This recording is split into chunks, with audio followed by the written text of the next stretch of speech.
Morning. The November 30th, 2016 meeting of the Board of Estimate is now called to order.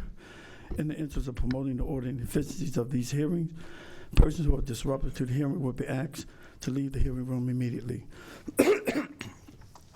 Meetings of the Board of Estimates are open to the public for the duration of the meeting. The hearing room must be vacated at the conclusion of the meeting. Failure to comply may result in a charge of trespassing. Madam Deputy Controller, are there any corrections, additions, or deferrals on the agenda? Good morning. For today's agenda, the board did receive a protest from Ms. Kim Trueheart for page 3, as well as for pages 100 to 162, all items on the agenda. The board reviewed her protest, however, her protest will not be heard.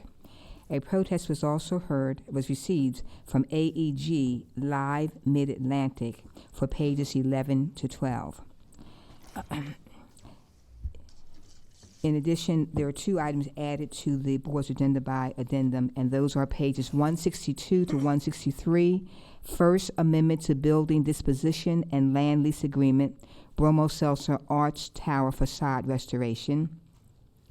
Pages 164 to 165, Amendment to Title Sponsorship Agreement, and the Second Amendment to Revenue Agreement, Royal Farms, Baltimore Arena. Those two items are placed on the non-routine agenda. The protest deadline was extended to 9 a.m. for those items today because of their late addition to the agenda. I have the following abstentions to note. The Honorable Mayor Rawlins Blake, there are no abstentions. The Honorable President Young will abstain on page 53. The Honorable Comptroller Pratt will abstain on page 23. Pages 29 to 30, item 8, page 58, and page 68. We have the one item that's being deferred was on non-routine. That was page 115 to 153 for 2 weeks. The items that remain on the non-routine agenda are pages 11 to 12, page 154, page 155, pages 162 to 163, and pages 164 to 165. Mr. President, members of the board, those are the protests received, the items added to the agenda, the deferral, as well as the abstentions that have been reported thus far. Thank you. Thank you. I would direct the board members' attention to the memorandum from my office dated November 29th, 2016, identifying matters to be considered as routine agenda items together with any corrections and additions that have been noted by the Deputy Controller. I will entertain a motion to approve all of the items contained on the routine agenda. I move the approval of all the items on the routine agenda. Second. All those in favor say aye. Aye. All opposed, nay. The motion carried. The routine agenda has been adopted. The first item on the non-routine agenda can be found on pages 11 to 22, Baltimore Development Corporation, exclusive management, operating and booking agreement. Will the parties please come forward?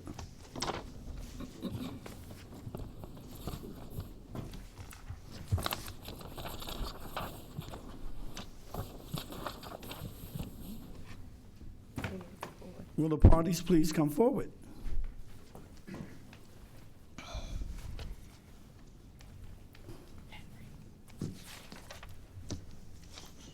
Okay.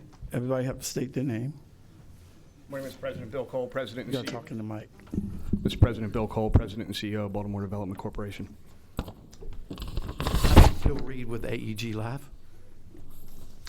Mr. President, BDC undertook a process starting several months ago to find a new operator for Pier 6. We are here today with that agreement. Hold for 1 minute. Just one.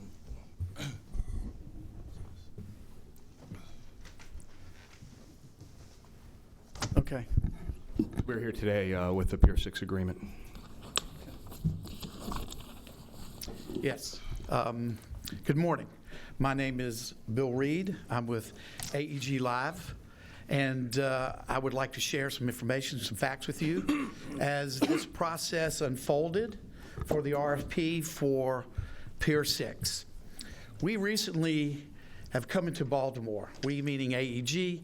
We now manage the Rams Head Live facility as of September 14th, And we now have a stake in the city of Baltimore, and we now are citizens here and paying our taxes.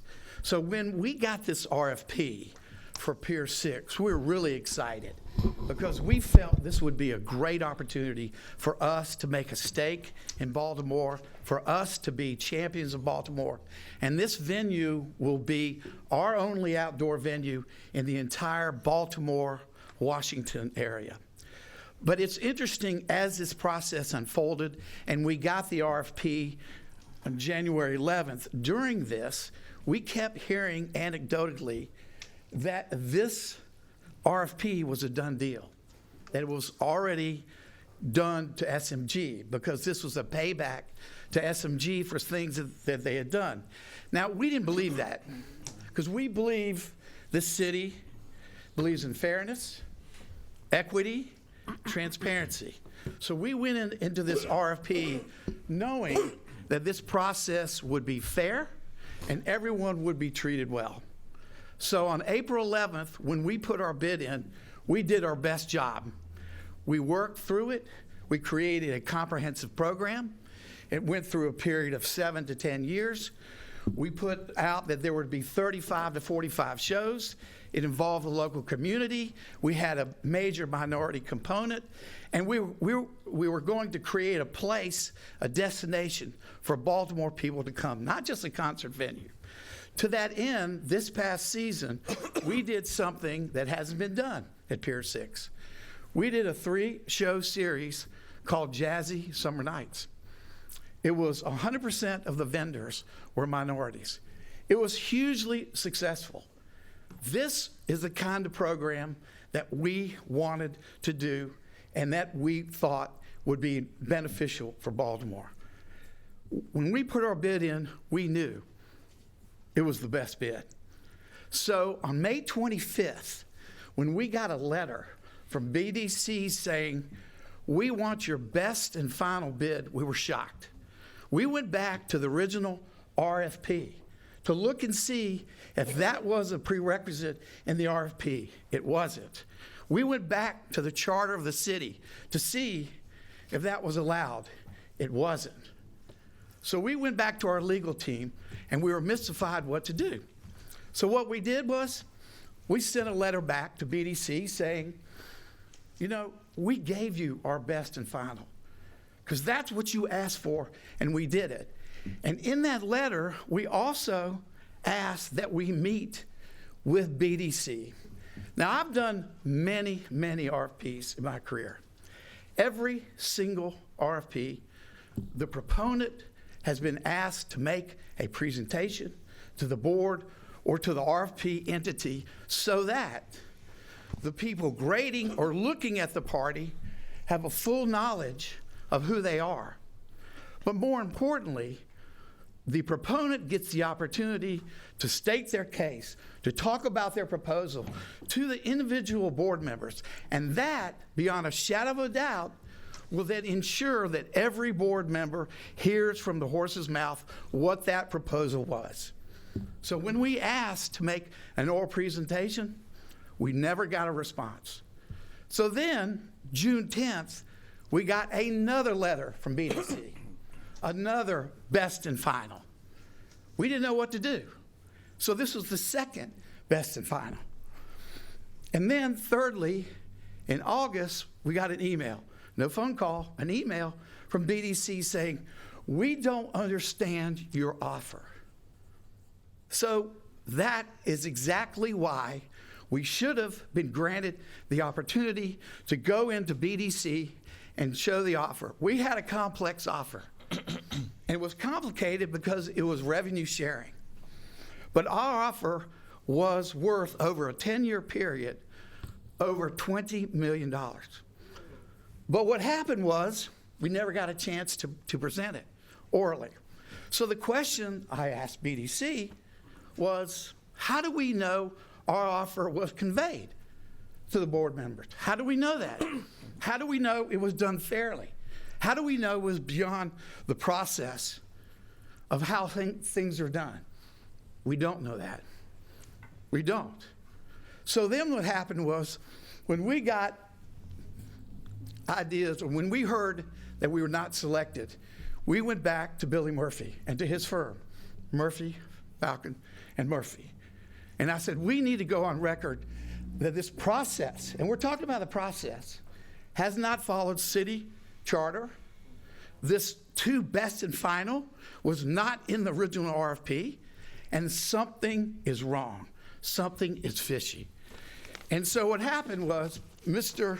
Murphy wrote Kimberly Clark on September 14th, and he said, quote, at best, the RFP process for Pier 6 has not followed BDC's own guidelines.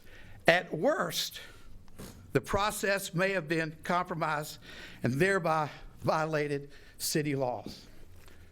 We know the process has been compromised. We know. This could be a case of contract steering. So what happened was, in that same letter, when Mr. Murphy, we went back and asked BDC, please give us all the information that you have that relates to the original RFP. We wanted to see the bids. We wanted to see the bid on April 11, because that will tell the story. Either we were high bidder or we were not. That's what was required.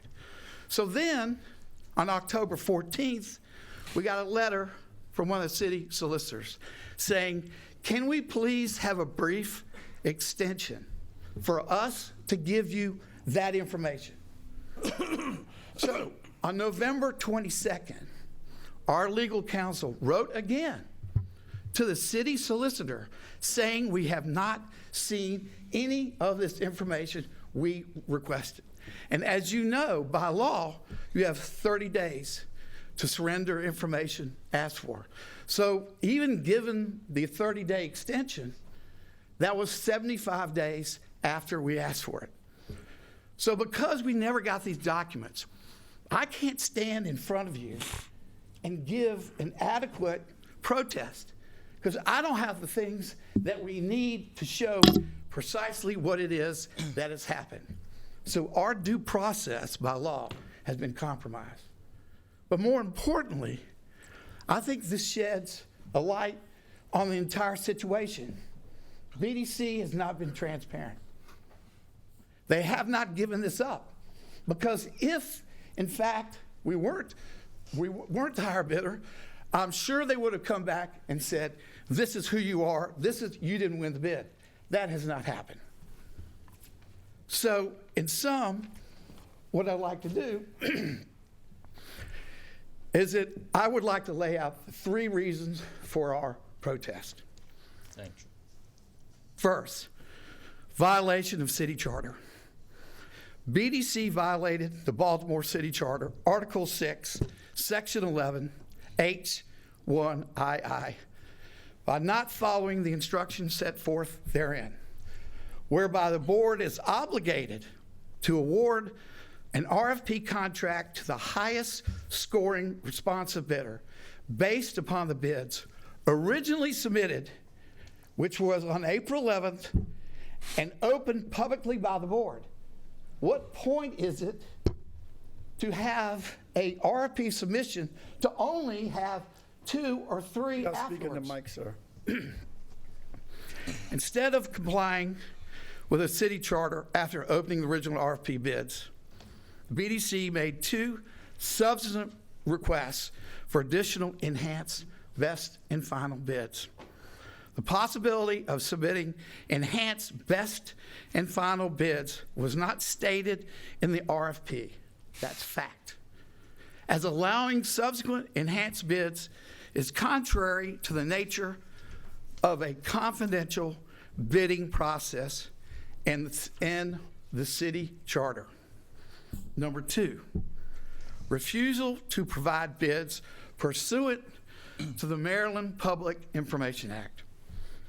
On September 14th, 2016, a request was made on behalf of AEG for, among other things, the disclosure of the original bids and all subsequent bids from each RFP respondent. Although the time to respond to that request, including any extensions thereto, has expired, the documents have not been released. Without disclosure of all the submitted bids, the public, AEG, and many have not been released. Without disclosure of all the submitted bids, the public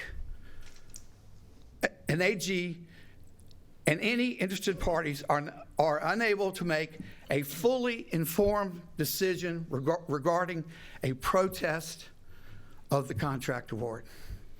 3, omission of the in-person presentation.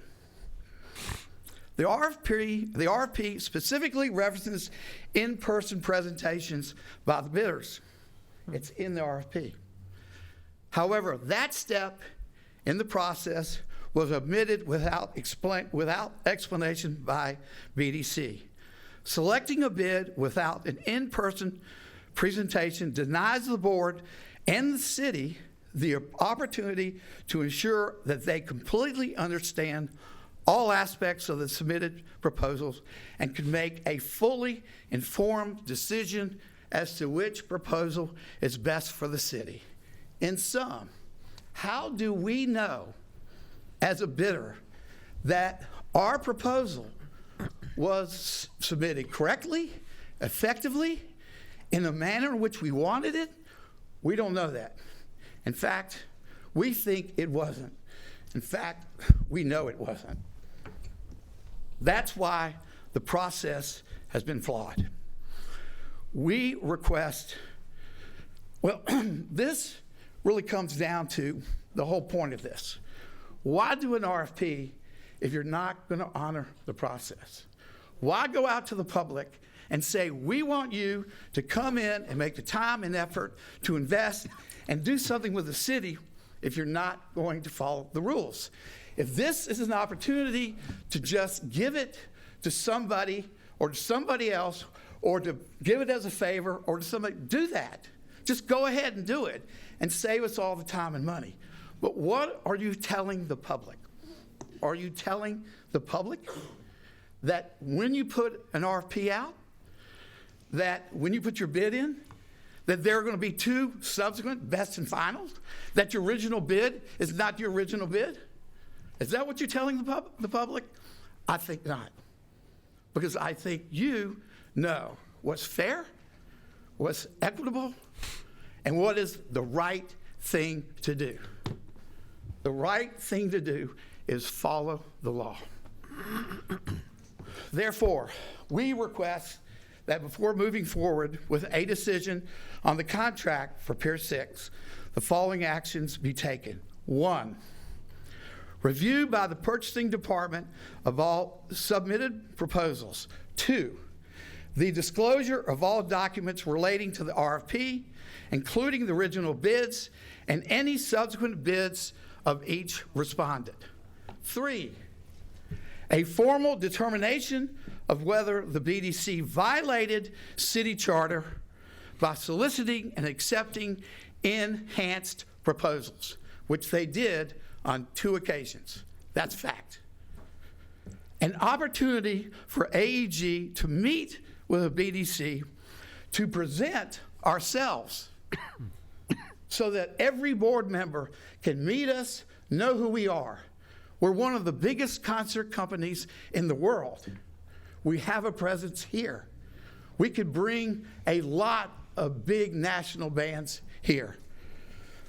An opportunity for AEG to meet with BDC to present and explain the sophisticated terms of its proposal.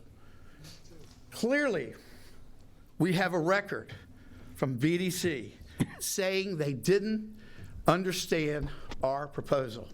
And our $20 million proposal was complex because it involved revenue sharing. And what is somewhat ironic is that in our RFP, we project 45 shows. Last year, there were 31 shows in Pier 6. As I read this contract, they're talking about 25 shows. So when you read the press release that BDC put out, They said they wanted to find an operator to do more shows and to increase the length of the season. Now, I submit to you, how can 25 shows, which are 6 shows less than last year, which are 20 shows less than what we were putting in for, be more? For these reasons, we respectfully Sum it up. request that this approval be deferred. I have a question before you do. To BDC, was all the bidders, and I don't know how many bidders it was, treated the same? Yes, sir. We had no in-person interviews from any of the respondents. Okay. Excuse me, your name again, sir? Bill Reed. Mr. Reed. Do you understand that this was an RFP for a professional management services agreement? Yes. Okay. I have no further questions. I'll turn it over to the law department. Michael Schrock, Baltimore City Law Department. I'm discussing the allegation that there's a violation of the city charter, which there is not. This is a professional services agreement. The article that you cited is actually a different section of the code that deals with non-professional services. Professional services is actually at 11D, section 11D, which is pursuant to a resolution of the Board of Estimates, and there is no such resolution about these management services. We even have a solicitor opinion from 1988 that deals with the Baltimore Arena for similar type services as this RFP. And in that case, that was not even competitively bid. Since that time, the city has gone out and competitively asked for solicitations from respondents on this. And basically, that solicitation says it's professional services, these type of services, and the city is not actually expending any money. It's a revenue contract. We're receiving revenues. So this is something the city has solicited out, and it had the different competitors that it asked for responses. But the citation that you give is not correct. That is for like commodities, services, not professional services. We don't go through that process. So that is just not correct. The second thing is you made the BAFO allegation that there's nothing in the RFP to allow a BAFO, but on page 5 here. To allow, excuse me, what? You called it a BAFO, best and final offer, I think is how you described it. Yeah. But there's language here that says on page 5, middle of the page, that says BDC will not be limited solely to the information provided by the respondent, which you are one. Additional information or modifications to proposals may be requested from any prospective operator.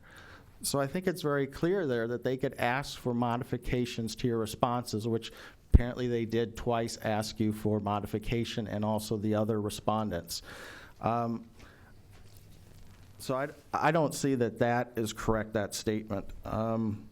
And BDC has stated here that they followed their normal solicitation process, and they allowed the different responders to respond to these requests for modifications. So I guess I don't see anything so far that you brought up, any facts that show there's any problem with the integrity of the bidding, of the solicitation process. I'd like to respond to that. Well, first of all, as it relates to the RFP, we are, in fact, a management company. So we, in fact, do manage. In fact, AEG manages many, many, many buildings, many amphitheaters, many small amphitheaters, and many arenas. So we do fit that qualification. In this sense, it also asks for programming. So it didn't just ask for management, in which case you would then make the arena public. If you're going to make Pier 6 public, I would applaud that. We would use it. If this is going to be just like the arena downtown, then do it. I think it would be wonderful. But we're asking for an exclusive. So you're asking for someone to manage it and to promote it. So we were responding. In that response, we did respond to that. The second thing is, and again, this could shut me up, if in fact, why wasn't the original bid on April 11 surrendered? How come the information we've asked for, which is now 75 days late, how come it hasn't been surrendered? Right, and I will let another attorney respond to that. And then the controller have questions. Sure. Honorable members of this board, Hillary Ruley on behalf of the Law Department. As you so rightly said, the right thing to do is follow the law, and the government here has no option. We are not allowed to give out that information by state law. Maryland's Public Information Act, Section 4335, requires that the government deny a request for the kind of information sought here because it is confidential commercial financial information. The disclosure of that kind of information prior to this honorable board's selection of an award winner presents a chilling effect on the receipt of those requests. If vendors such as yourself or anyone else in the process would know that simply by submitting their information, the kind of things you referenced, programming, management, the kind of things you build your business on, if those kinds of things could be disclosed, even when this honorable body may determine that that it's not interested in the proposal anymore. Perhaps it wants to start over, perhaps it wants to do something else. So until that decision is made by the deciding body, and that's referenced in paragraph H of the request for proposals, until that time happens, case law in Maryland, which looks also to the federal courts when they do this for FOIA, is absolutely clear that the balance weighs in favor of non-disclosure of anything. You're absolutely right. You wrote to us on September 14th asking for the documents. We asked for an extension, and the reason we did that is so that we could go back to each and every one of these bidders, ask them what they feel is confidential. And that's important because at this point, nothing can go out until an award's made. As soon as an award is made, assuming this honorable body does make such an award, then it's incumbent upon the law department to follow the law. And the law requires us not to give out every single piece of information. Not only will your total bid not be disclosed, because by law we can't, but that's the truth for every single other bid in this situation. The information must be reviewed in the context of the business that you conduct.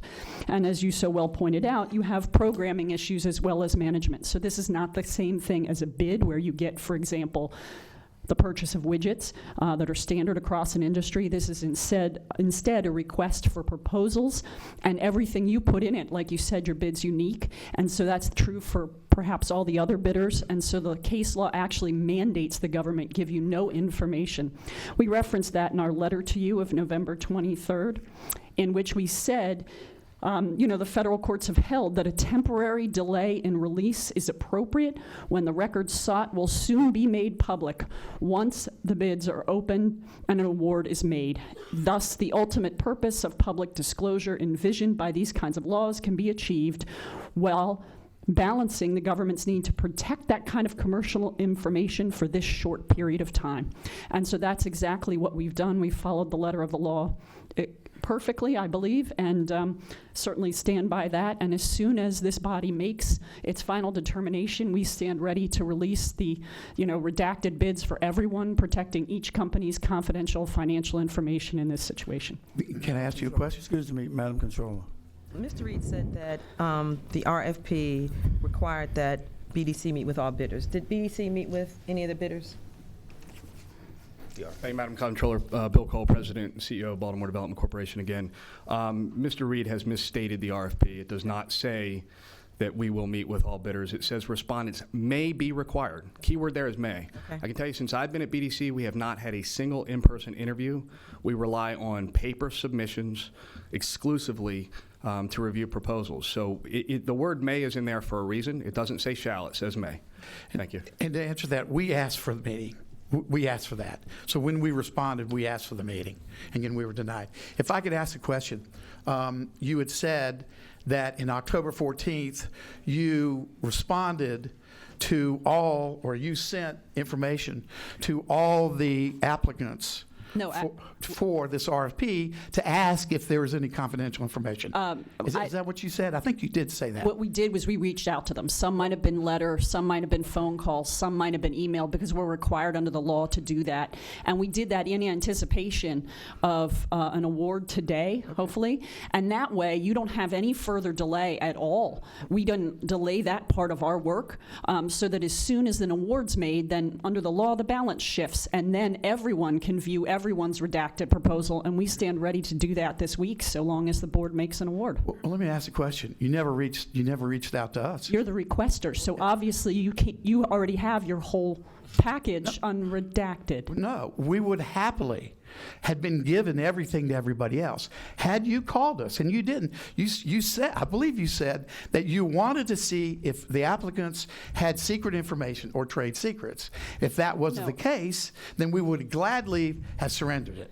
Everybody. You requested the information. You already have yours, so there's no reason to contact you about what in your information is a confidential, commercial, or financial, in your industry. You already know your stuff. So I had to contact the other bidders to see what they believed was confidential. Then I don't take their word for it. In fact, I can't.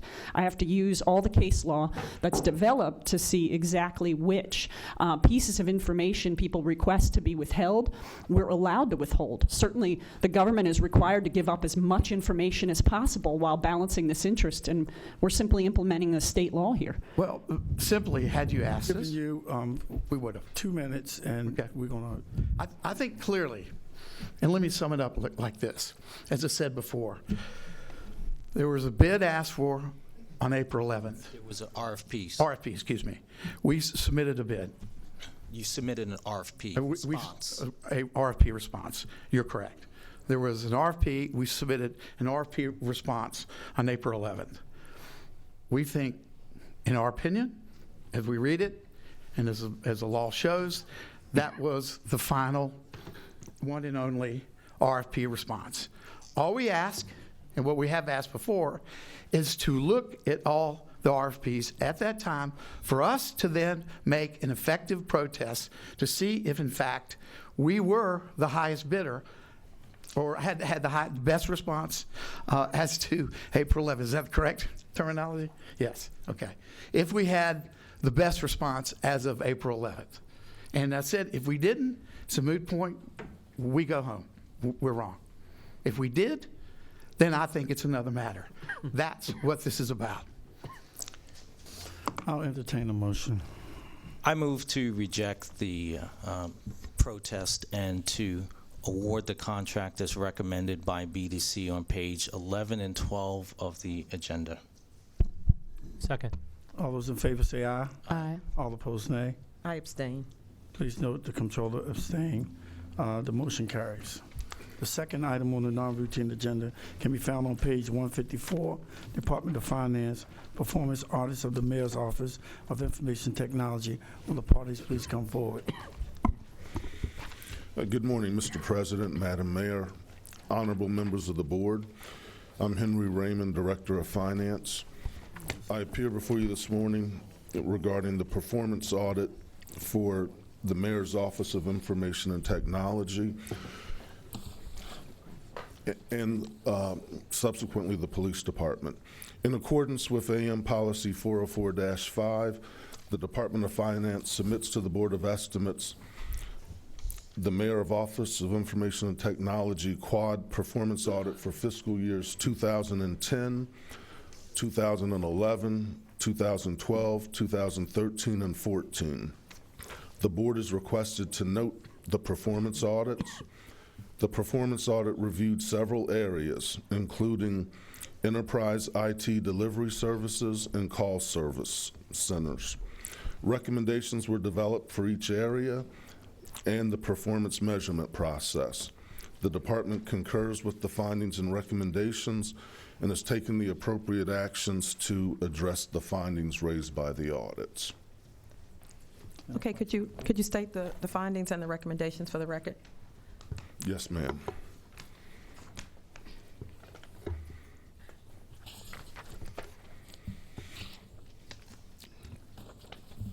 There were 5 measures that resulted in 8 findings. Okay.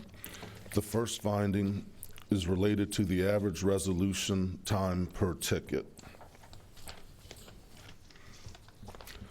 Finding number 1, Clifton Larson Allen was not able to calculate the actual value of the performance measure due to unavailable data. There was no operational data transferred to footprints from OTRS Business Solutions when the system was changed in 2014 and the OTR Business Solution data could not be located. Finding number 2, the performance measure target reasonably represented past performance for fiscal 12 and 14, but not for 2013, in which the target was established at half a day when the FY12 result was 3 days.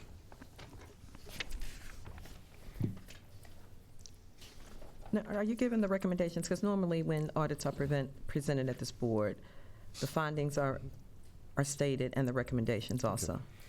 Okay, going back to finding 1, for recommendation number 1, there was no recommendation. Okay. For finding 2, the recommendation is, we recommend MOIT to evaluate the process for supporting and reviewing the changes in target values from year to year based on actual performance results to ensure that the proposed targets reasonably represent a goal for improving performance.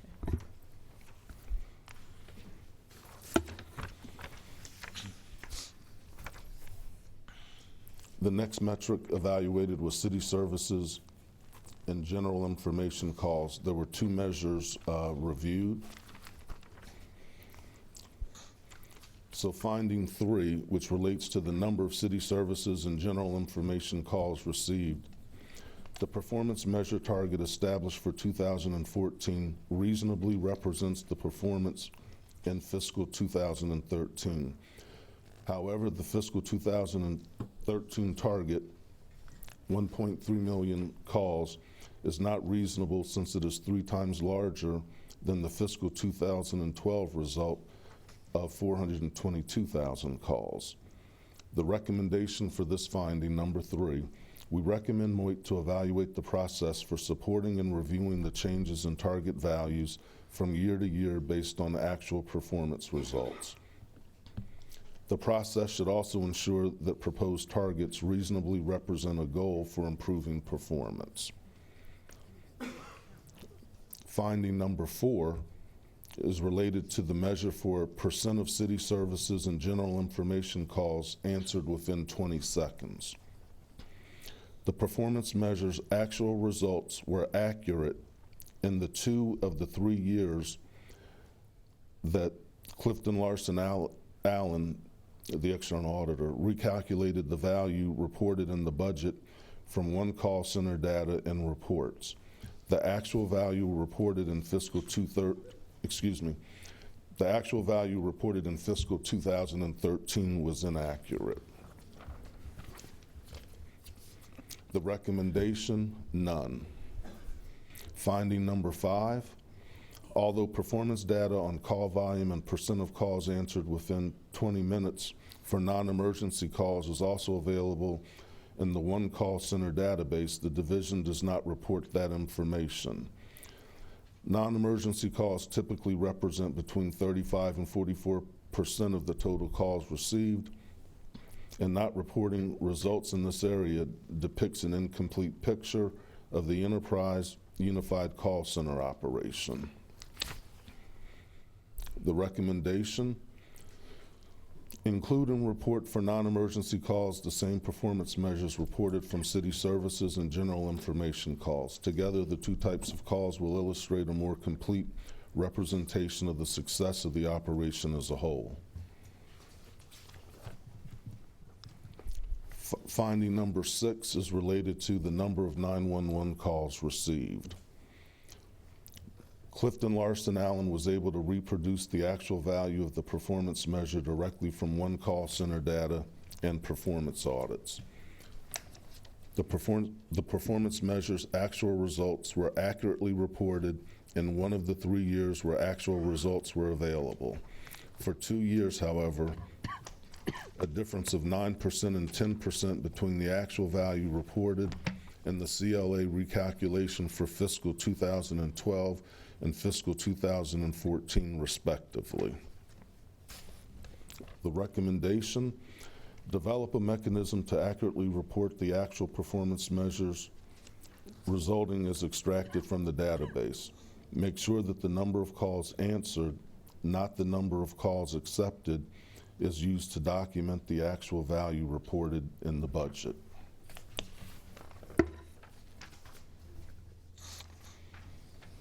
Moving to finding number 7, which is the percent of 911 calls answered within 10 seconds. Although the differences were not significant, the performance measures' actual results reported in the budget were generally different from the data summarized from the One Call Center reports for the 3 years where data was available. Recommendation, none.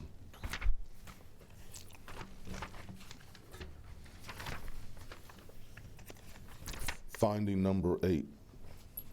Clifton Larson Allen's assessment of the reliability, validity, and relevance of selected performance measures for the 4 fiscal years 2011 through 2014 included an evaluation of the mechanisms in place to track and generate performance data was limited due to several number of factors, and no measures were selected for testing.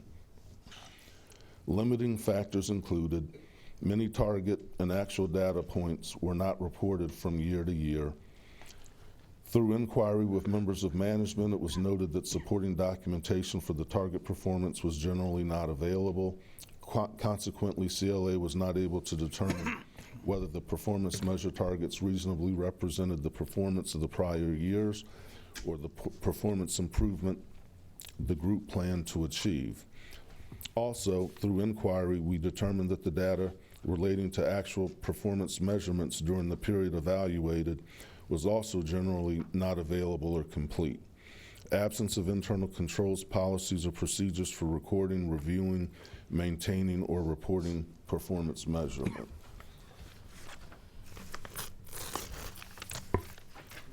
The recommendation for finding 8, revise current measures and consider developing and tracking additional efficiency and effectiveness measures for each of the key functions services within the Enterprise Innovation and Application Services Division and its unit and activities.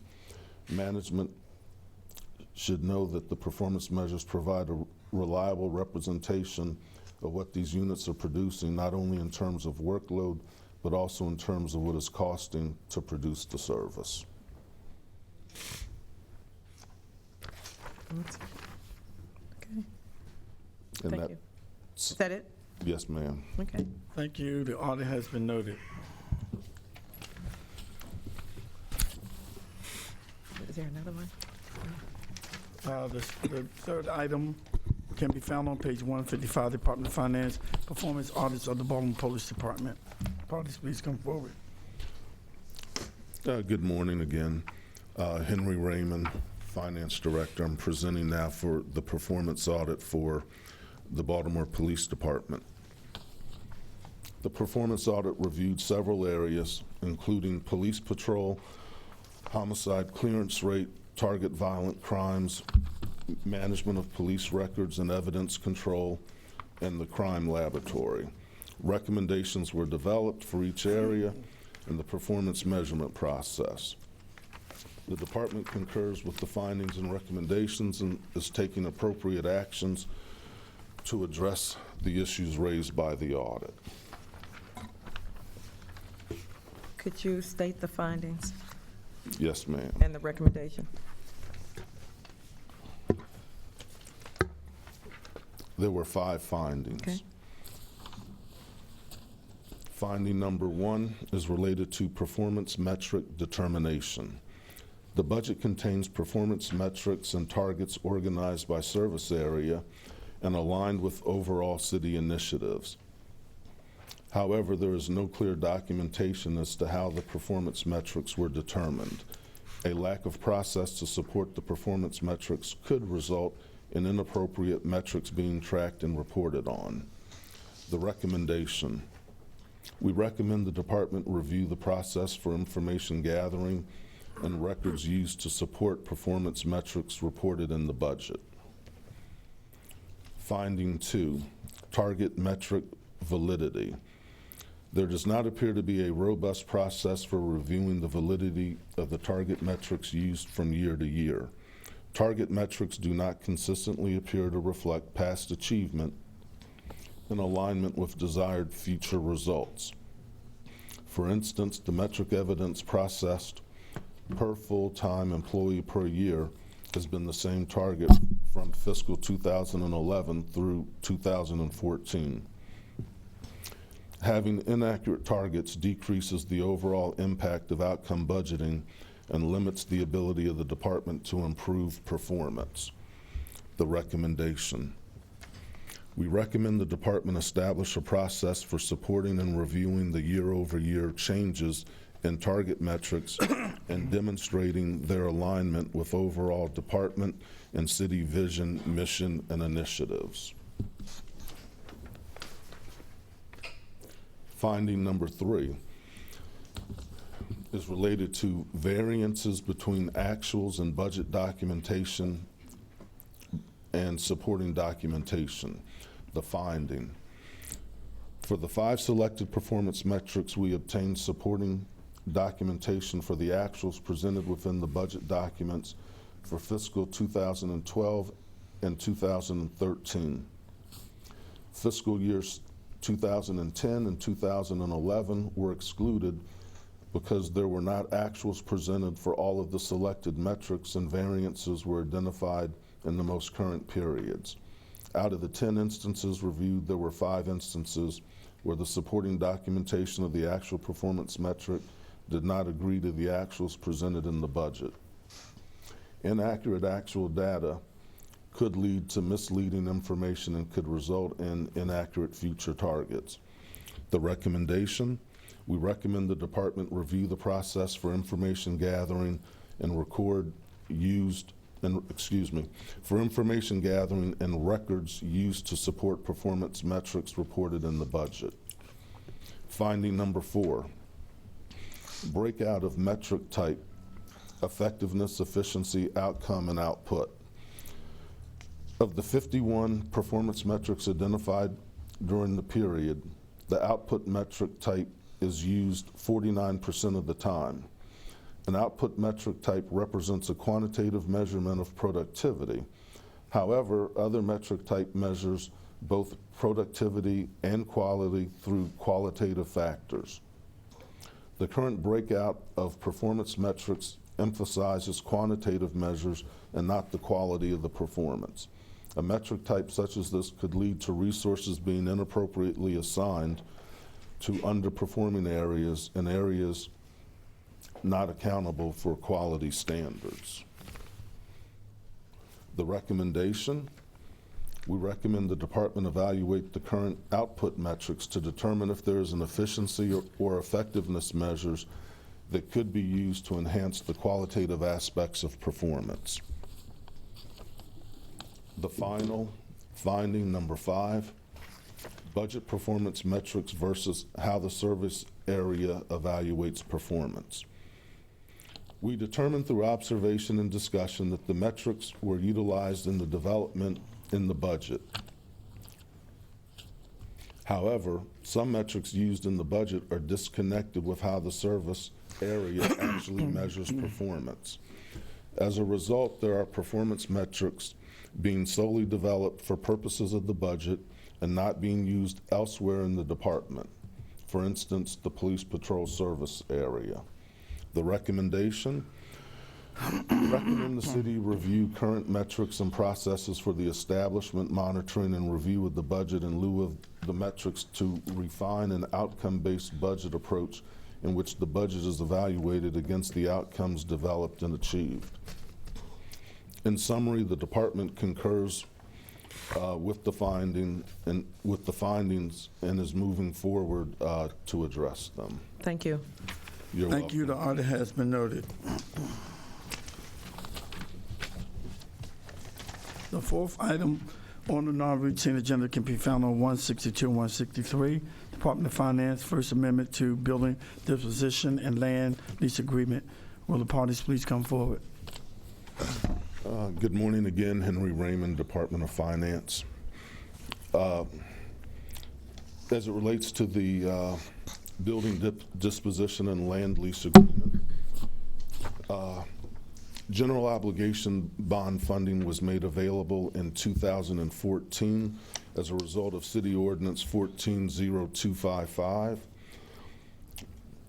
In that issuance, $500,000 was earmarked for the Bromo Seltzer Arts Tower.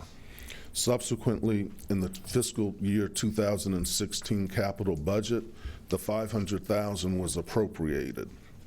The purpose of this appropriation was to provide funds for this structure to repair the roof, the facade, and the historical clock.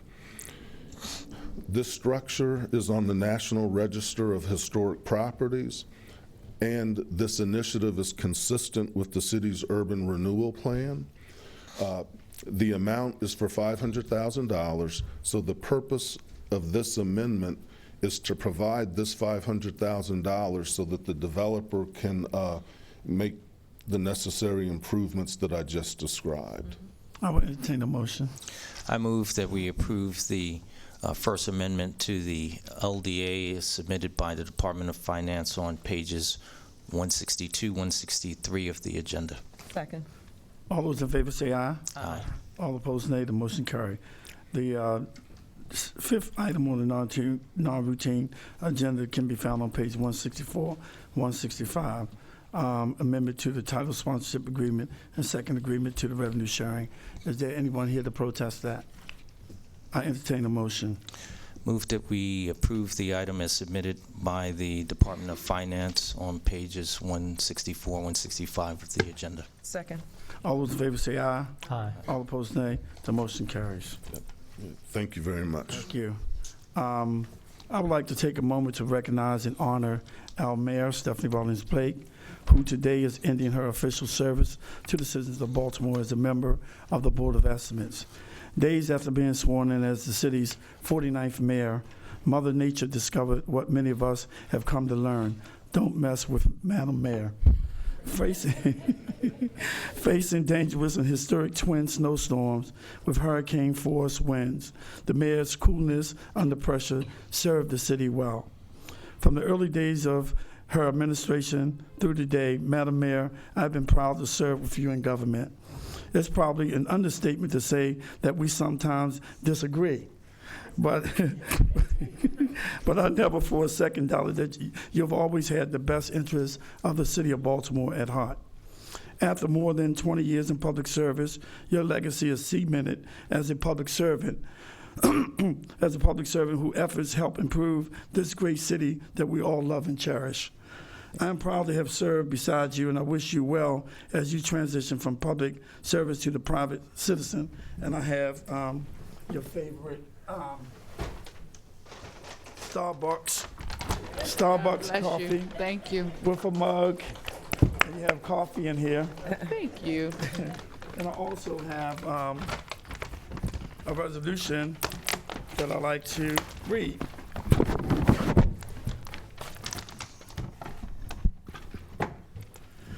And it says, resolution be it hereby known to all that the City Council of Baltimore offers its sincerest congratulations to Mayor Stephanie Rawlings Blake in recognition of your years of dedication to the citizens of Baltimore through service through the Board of Estimates. The entire membership extends best wishes on this memorable occasion and directs this resolution be presented on this 30th day of November. Resolution 6985, Bernard C. Jack Young, and all members. Thank you, Jack. Or Council President, sorry. I would also like to present a citation to the mayor, and it reads, be it known that this citation is awarded to Stephanie Rawlings Blake, Mayor, Baltimore City, in recognition of your service, dedication, and commitment to the city of Baltimore. On behalf of the citizens of Baltimore and myself, it gives me great pleasure to recognize your service, your dedication, and your commitment as mayor. You have helped our city to envision a future and identify paths to achieving greater success. As you enter this next phase of your journey and reflect on your years of accomplishment, look forward to a future full of rewards and happiness. My wish is that you are continually blessed with unending peace, good health, and prosperity. Again, I extend best wishes to you and offer my heartfelt gratitude for your faithful service to Baltimore City. Thank you. Thank you very much.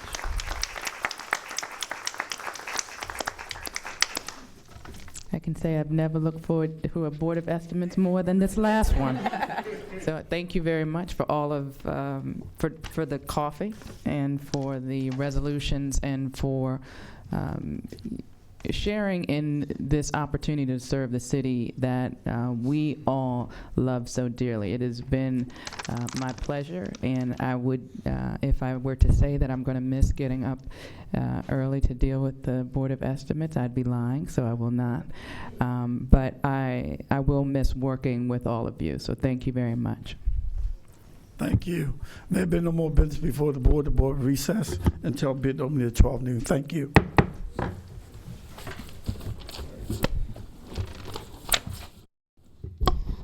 Good afternoon. The Board of Estimates is now in session for the receiving and opening of bids. There are no addenda for today.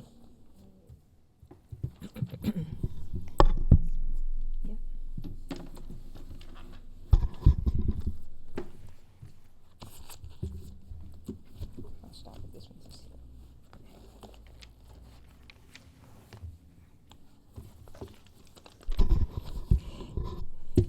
TR 13015, Fells Point Broadway Square renovations. A bid bond is required if the amount is over $100,000.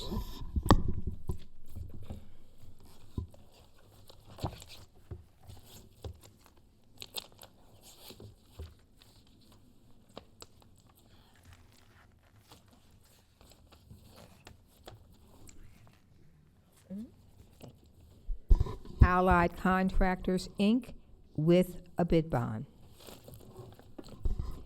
$3,374,941.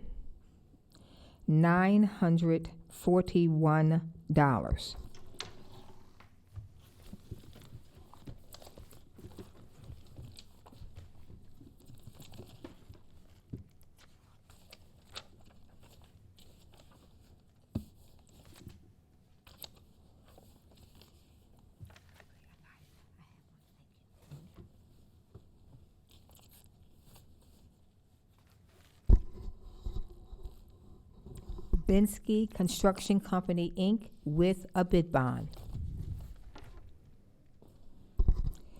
$3,425,000.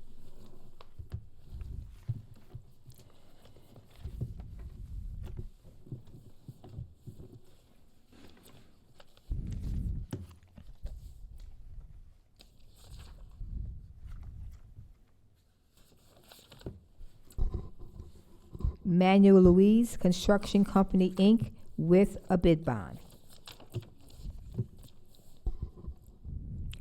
$3,877,137.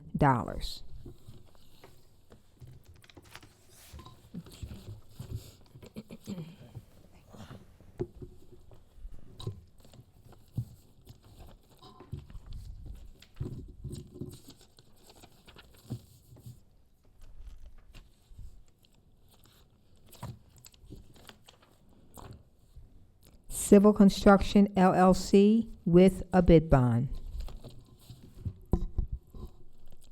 $2,974,821.70.